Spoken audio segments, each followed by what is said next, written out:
Hello mga kalaunan, nandito na naman kami sa aming pangalawang araw ng paglilinis sa ating kapilya.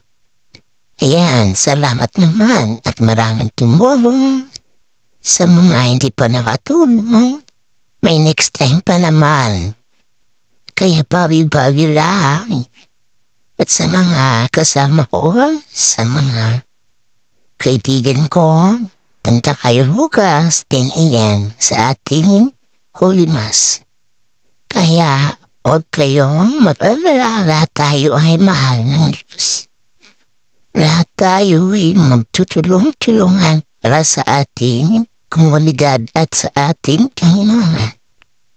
Huwag natin palayo ang ating sarili sa ating Panginoon. At saka, tulungan natin ang ating kapilya na lumaki ito.